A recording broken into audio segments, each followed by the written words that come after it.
Vidéo, on va voir comment faire la prière de A à Z, ok?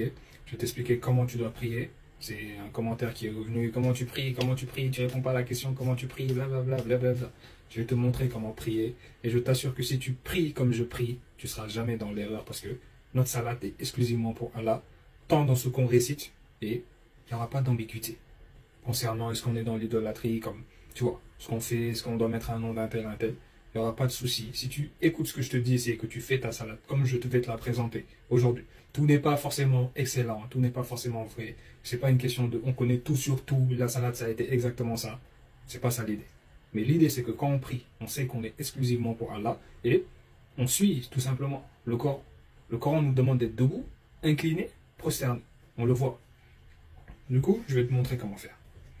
Avant de prier, tu te mets sur ton tapis face à la Mecque. La direction est présente dans le Coran, ok? Ça, je t'apprends rien. Avant de prier, tu vas dire, en français ou en arabe, j'ai l'intention de prier telle salat. Salat al-Fajr, salat al-Dhuhr, salat al-Asr, salat al-Maghrib, salat al-Isha. Tu prononces l'intention de prier. Ce n'est pas obligatoire. Hein. Ne commencez pas à vous penser que la religion c'est compliqué. Est-ce que je dois dire ça? Est-ce que... Ce n'est pas compliqué. Si tu oublies de dire ça, ce n'est pas grave. C'est juste, Seigneur, j'ai l'intention de prier cette prière. Et avant de commencer, quand tu commences, tu dis Allahu Akbar. Et tu commences. Simple. Face à la Mecque, j'ai l'intention de prier Salat al-Isha. Allahu Akbar. Et là, tu es dans la prière. Ok? Première chose, tu es debout. Tu vas réciter la Fatiha uniquement. Tu n'as pas besoin de réciter une autre sourate. Tu peux réciter uniquement la Fatiha et puis tu passes. Allahu Akbar. Inclinaison cette fois. Quand tu as les mains sur les genoux, là, que tu es incliné, tu vas dire Subhana Rabbiyal Azim, qui signifie gloire à toi, Seigneur, le sublime. Gloire à mon Seigneur, en fait, le sublime. Une fois que tu fais ça, tu récites ça une fois ou trois fois. Il ne faut pas se perdre ici, comme j'ai dit au départ. Ce n'est pas l'essentiel. Tout ce qu'on doit comprendre, c'est qu'est-ce qu'on récite. Comprendre dans ta langue ce que tu récites. La Fatiha doit être récitée en arabe aujourd'hui parce qu'on a des preuves mathématiques pour montrer que c'est confirmé avec le nombre 19. En arabe, si on traduit en français, il n'y a plus la confirmation mathématique. Et je l'ai mis, j'ai une vidéo YouTube pour vous montrer le cas de la Fatiha mathématiquement. C'est pour ça que moi, je la récite en arabe. Mais, ce n'est pas une nécessité absolue quand on regarde. La foi, c'est une question du cœur, de se soumettre à Allah exclusivement. Donc, je ne veux pas que tu sois là stressé parce que tu dis ça une fois alors qu'il fallait dire ça trois fois. Ce n'est pas l'essentiel. Je t'assure. Subhana Rabbiyal Azim une fois ou trois fois, comme tu veux. 5 fois si tu veux. Gloire à mon Seigneur le sublime. Il faut que tu comprennes ce que tu récites pour vivre ta prière pleinement. C'est très important. Ok? Ensuite, Sami Allahu liman hamida, qui signifie Dieu entend en fait celui qui le loue. Le Seigneur entend celui qui le loue. C'est ça que ça signifie. Et ensuite, Allahu Akbar. Tu étais incliné. Subhana Rabbiyal Azim. Sami Allahu liman hamida. Dieu entend celui qui le loue. Allahu Akbar. Tu descends. Position prosternée, comme le Coran dit. Subhana Rabbiyal Ahla, qui signifie gloire à mon Seigneur le Tout-Puissant. Tu vois, tu le récites une fois ou trois fois, ça dépend de toi, plus de fois que trois fois, et tu fais des glorifications pour ton Seigneur en fait. Tu n'es même pas obligé de dire Subhana Rabbiyal Ahla, tu peux dire autre chose, mais tu glorifies ton Seigneur. Et fais en sorte que dans ce que tu vas réciter, il n'y ait pas d'adoration pour un autre qu'Allah. La salade c'est pour Allah. Quand il y a Mohamed ou Ibrahim, c'est pas bon, ta salade est invalide. Subhana Rabbiyal Ahla, gloire à mon Seigneur le Tout-Puissant. Allahu Akbar, tu reviens en position assise. Là, il y a des gens qui vont réciter des trucs, Allahumma irfirli, etc. Moi, je ne récite plus rien. Je me mets assis et je dis Allahu Akbar encore. Position prosternée, Subhana Rabbiyal Ahla, une fois, trois fois. Moi, je le fais trois fois, parce que j'ai eu l'habitude de le faire trois fois. Mais quand je le récite, je sais ce que je récite. C'est ça le plus important. Je fais des glorifications pour mon Seigneur. Ça, c'était le premier raka. Premier raka, on ne s'assoit pas. C'est au deuxième ou au quatrième qu'on se rassoit une deuxième fois. Du coup, incliné, tu te relèves, Allahu Akbar. Tu étais en prosternation, Allahu Akbar. Tu reviens debout. Ok?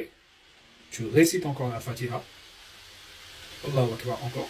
Tu reviens en position inclinée. Tu récites ce que je t'ai dit. Une ou trois fois, comme tu veux. Sami Allahu liman hamida. Tu redescends, Allahu Akbar. Prosternation, Allahu Akbar qui signifie Dieu est le plus grand. Ok? Subhana Rabbiyal Ahla, Allahu Akbar. Allahu Akbar. Subhana Rabbiyal Ahla, Allahu Akbar. Maintenant, le tashahhud, qui n'est pas comme les autres vont faire. Le tashahhud, tu vas dire exclusivement Ashhadu an la ilaha illallah wahdahu la sharika la. Et tu t'arrêtes là-bas. Ce qui signifie il n'y a de Dieu qu'Allah et il n'a pas de partenaire en fait dans la royauté. Il n'a pas d'associé. de partenaires. Ashhadu an la ilaha illallah, wahdahu la sharika lah. Tu récites ça, c'est ça le tashahhud. Il n'y a pas de nom, il n'y a pas d'Ibrahim, il n'y a pas de prophète. Et si c'était la prière du matin qui est 2 rakats, tu boucles. Assalamu alaikum wa rahmatullah, assalamu alaikum wa rahmatullah. Tu boucles. Ok? Et là, des gens vont dire, ouais, non, on est en train de salam. À quoi ça sert de salam? Il n'y a personne. Il faut faire le salam dans la mosquée, s'il peut être cohérent. Ou bien les gens vont dire, assalamu alaikum, non, on salame les anges ou quoi que ce soit.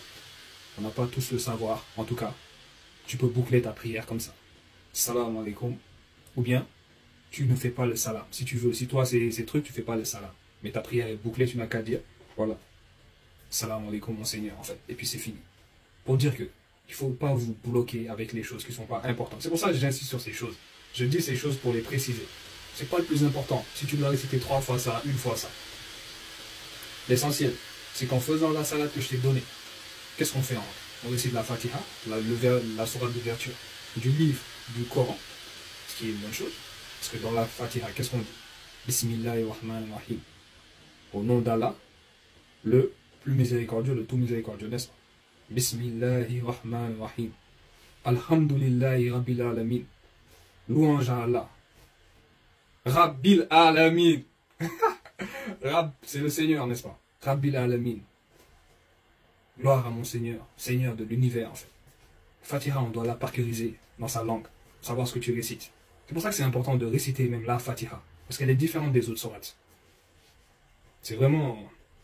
Tu demandes même à Dieu de te guider dedans, et tu glorifies ton Seigneur quelque part. Maliki Yawmiddin, maître du jour de la rétribution. C'est pour ça que c'est important de réciter cette sourate. Elle est courte.